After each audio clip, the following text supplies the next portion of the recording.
Hi, everybody. My name is Monica Bush. I am the founder of Legendary Smiles, and we are doing a video with my lovely friend Lauren about Surgery Buddies today. And I'm excited to kind of share what Surgery Buddies do, kind of share from personal experience. So here we go. Hi, I'm Lauren Pratt, and I have an almost 5-year-old who is my youngest, and he was born with a cleft lip, a cleft palate of his soft palate, and a gum notch. Awesome. So Lauren and I kind of met in an unconventional way. We met online, have never met in person, but I know I can call her up if I need anything. She can call me up, do that as well. Always hitting each other up on Facebook, just kind of keeping tabs with each other. So both of our kiddos go to the same hospital. They share the same surgeon. So that kind of opens up topics of conversation. So I'll give my little introduction as well with my son, Henry. He was born in 2012. He had a complete unilateral cleft lip and cleft palate. We're up to 10 surgeries, getting ready to have our 11th, April 21st. So it's an atypical case. We have a lot of other sinus issues. Normally kids that are only 8 don't have that many surgeries under their belt. So anyway, but I want to share the importance of a surgery buddy. A surgery buddy is someone who volunteers to help another parent or caregiver on the day of surgery. They've usually had that surgery before, so they can kind of give from personal experience, share what it's like, just kind of be a voice to that person of encouragement and that everything's going to be okay. So I actually had the privilege of being Lauren's surgery buddy for Wes's, I can't remember, second surgery, or was it first? I can't remember. Was it first? Okay. Yeah. Seems like so long ago. I can't believe it. Oh, he's so cute. He's so old, which makes me feel old. Okay. So what do you think, how would somebody get, this is not a question that I sent you, but how do you think someone could be a surgery who's never done it before, like be a surgery buddy? Do you think people would be scared to do that? Is it something that anybody and everybody can do? I mean, what are your thoughts on that? I think so. I've been a buddy as well, but I am lucky because Monica was my buddy, and I just can't imagine having gone through the process that our family went through without Monica, because it's scary and you don't know what to expect. And I think Monica prepared me for every single step, from them coming to get Wesley, who was 3 months old, when they took him for his lip repair. And it's like, I don't know if that was more traumatizing than the actual thought of him being under anesthesia, but when someone takes your baby from you, and it just leaves you with so much emotion and thought, that to volunteer yourself to be there for somebody else, it is very scary, because sometimes I'm like, what if I say too much? What if I scare them even more than what they're about to go through? And Right. Like Monica said, her son's had 8 surgeries, mine has had 2. And I think with each surgery, it probably feels the same, because I felt the same with both of my sons. And it just, can you ever be too prepared? Like, No. I know. I wish, that's literally what I always tell moms. It's like, I wish that I didn't have to go through the roller coaster of emotions every single freaking time. But it's like, you know what? I have to get to that spot myself where I'm like, okay, like I feel like I can handle it. Like, I'm understanding, everything they're going to do. But I think at the same time, it's like you have to compartmentalize, okay, this is actually my child going through it, and it's very real. But I think the more you can process yourself, the better equipped you can be to explain it to them. And I know Wes is, he's a little guy, not, I don't know how much he's really understanding, what surgery means, because he was so young before. Yeah. But I mean, Henry was definitely, I think when he had the surgery for his VPI, which a big word, velopharyngeal insufficiency, it means you have air going up your nose when you're speaking, instead of going out the mouth like it's supposed to. And that was really when he was like, wow, this is, I can't eat pizza. I can't eat, my favorite foods, that was a real struggle, but at least I could rationalize a little bit and explain, okay, this is why we can't do it. It sucks to go, 6 full weeks without all the good stuff and, have a modified diet, but yeah, it's hard. and I think that's when your kids are so little. Like, I think there's moms out there and dads out there that maybe it's too much for them to ask for a surgery buddy because it's the unexpected for them. But Yeah.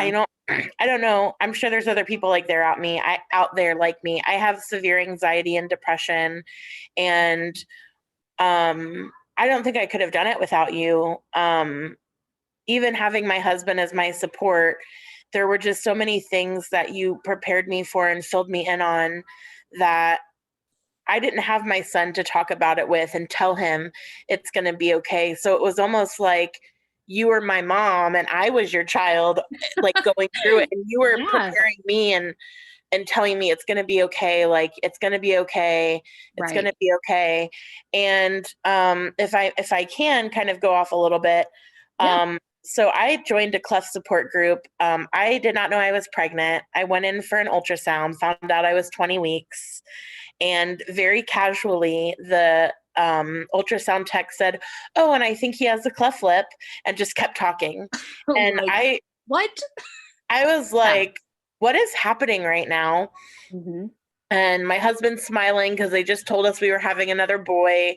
And I'm like, did I hear cleft? Like, and I never knew much. I was never put into a situation where I needed to educate myself. And it took all of me not to Google it for about a week because I just thought, what if my baby isn't cute? What if people make fun of them? What if people say, what's wrong with him? Mm-hmm. And my mom, I think, was the one who said, why don't you see if there's a support group on Facebook? Yeah. And I was like, okay, like I'll do that. And I saw these pictures of the most beautiful children I've ever seen. Mm-hmm. And I remember going to one hospital and I was just like not feeling good. And that's why I met Monica. Was I said, can anyone else recommend where we should go? And that is when our relationship started. So it wasn't even, I was like halfway through a pregnancy when I met you, and when we became buddies before even having a surgery buddy. Right. And so it's so scary. And I hate the word birth defect because defect it just makes it sound like something's wrong. And it's like, nothing's wrong. Yeah. And I remember, I mean, Monica, you prepared me for going into labor with a cleft affected child, and that I had rights, that they did not need to take my child away from me if there were no swallowing and breathing issues. And I had the entire NICU staff in my room when I gave birth. And I remember saying, I want my baby. And my doctor saying, give her baby. Yeah. And I remember that. And I remember feeling everything more than I did with my first child, who was not cleft affected. I remember feeling every push more, just all that anxiety of wanting to see him and know, could he breathe? Could he swallow? Right.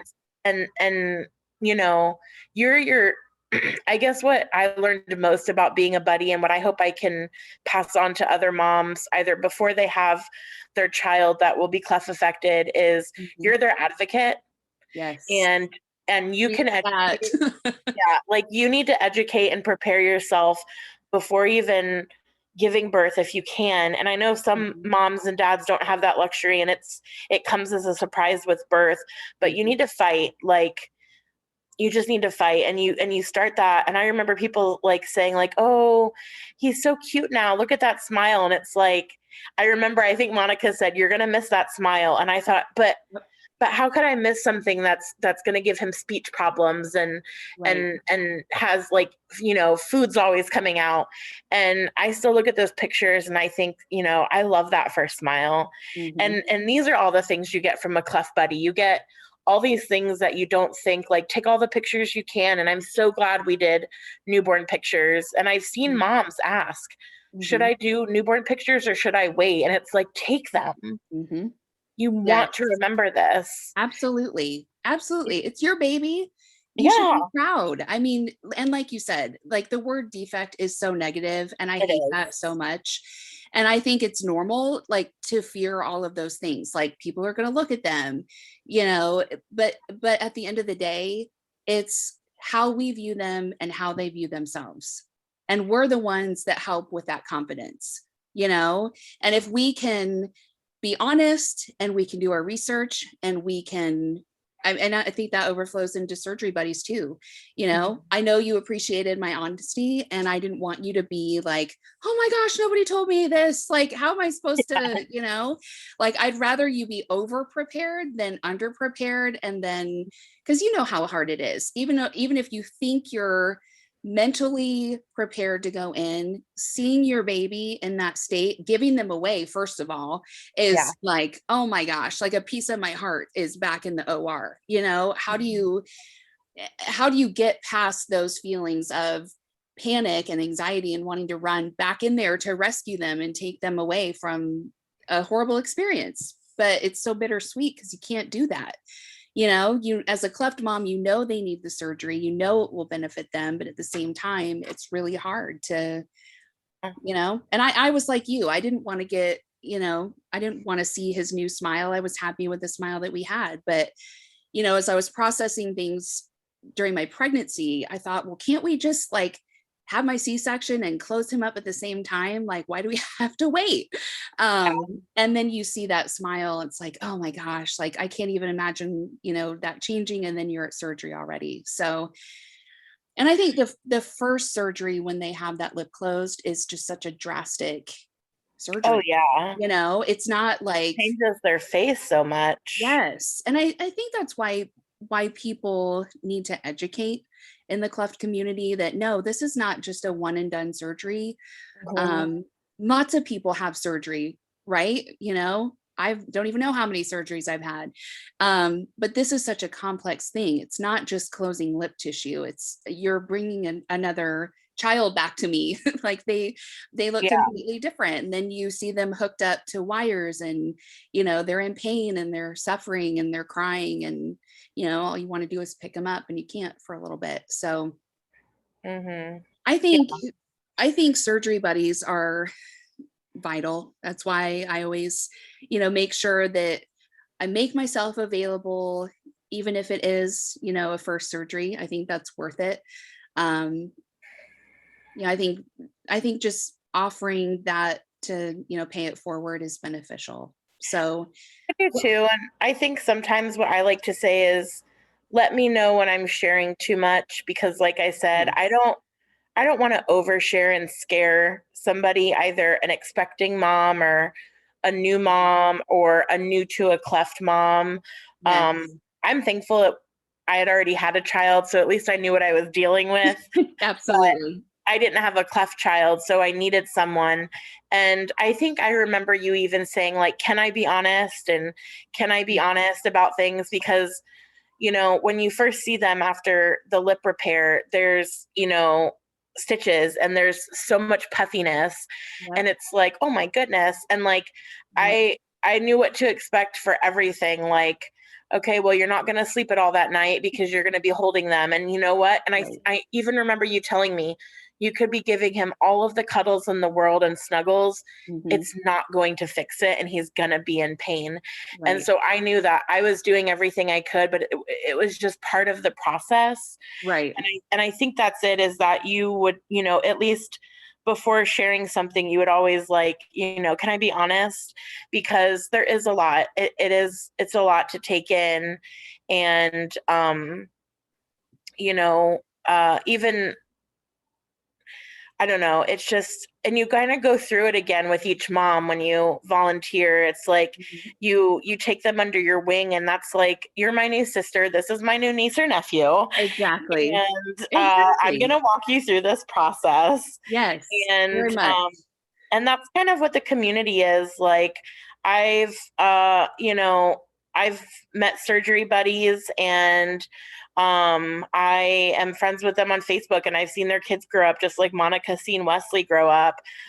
One girl I play, I met her through the community, and her husband and I have played Dungeons and Dragons, and we text about his new job and that they're moving. Like, Yep. and what's crazy is Monica told you we've never met. We only live 40 minutes away from each other, and I we've tried, know. and things have come up, and this pandemic, Oh, and oh my and gosh. it'll happen. But Right. there, I think the benefit of a buddy is just something like, yeah, I would have gotten through it, but not whole. Not, I think I would have lost part of me that you kept together, Yeah. that you helped just stay strong, because like Monica said, when they're that little, they don't know what they're about to go through, but I do. And that's what people would say. He's not going to remember it. And I hated people telling me that, because I remembered it. Yeah. I know what it felt like when they came to get my son when he was 3 months old and take him out of the room. And I remember and hearing people say, they won't remember.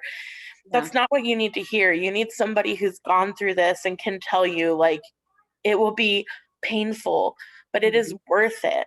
Yes, absolutely. And that makes me tear up too.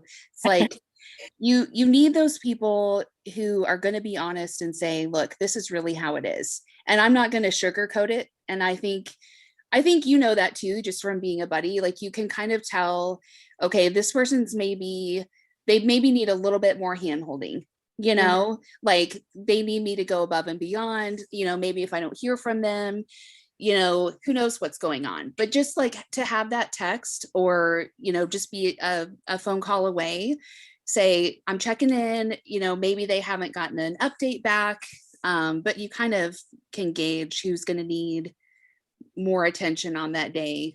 Yeah. And I love you, and I appreciate you doing too. this. And I know, like you said, we haven't met, but it's like, you know what? That's the one thing you have in common, like everybody in the Cleft community is so supportive. And I think all of us have had those comments from other people, like, oh, it's just a quick fix, or he won't remember it, or, and it's not even the things that they mean harm. Like, they don't mean to be mean. It just comes across. And I think, as you walk the journey with your baby, I think you realize, okay, am I just being defensive, or is that really wrong to say to somebody? I think you have all these emotions to work through, and it's like, he said what, and like you can read too much into it. But yeah, I mean, I think it's an important thing to do. And I love that I was able to do that for you. I love seeing updates and pictures. And I think it's so important. Just it's one day. If you want to follow up, great. If you want to be Facebook friends, great. Meet for coffee. Like, it opens up new relationships. And I think that's what it boils down to, an extension of yourself, what you can do to, help somebody out. Yeah. And like you said, it might be a little, it might be a lot. It really depends on the situation. But I think it's just, you just think about going through the experience and what you can provide others. And we were just very lucky. We were very fortunate to have you. And, it's just someone who's positive. And not only did I have a surgery buddy, but I had, like, just like, you have a wealth of knowledge, and you've been such an advocate, and you didn't just stop there. You have paved the way for other moms, and your son is just, how proud your family must be of you. And I'm proud of you, and this community is proud of you. And you just didn't stop. You just kept going, and you kept educating yourself and others. And I hope everyone gets a chance to know you a little bit and have you in their life, because it's been such a beautiful thing for me to have you in mine. And Thank you. Of course. And I mean, you guys, she's gotten me through it. My kid is alive. He's going into kindergarten Yay! next year. Oh my He gosh. is a ham. Kindergarten. Oh, He's, oh my gosh, and we don't live our lives based off of that cleft. right. Um, I've heard people say cleft cutie, and to me, that's like a defining term, and it's not what defines him. He is a ham. He's a goofball. Uh-huh. He is like, it's so funny how different my kids are, but he doesn't make you like fight for that affection. He is right there in your face. He wants to cuddle with you all the time. And it's not what defines our kids. It's just a part of them, and their personalities define them. And just remember that it's it's just a little difference. Yep. That's And right. it's just a little bit different. It's just part of their character. And we always tell them chicks dig scars. Rock on. Yep, that's what's on Henry's mask. He loves it. Yep. All right. Well, I appreciate all of your insight and Of course, sharing. thank you. So we'll kind of wrap it up, but I appreciate you being open and honest with everything. So Absolutely. all right, guys, signing off. Thank you. Thank you.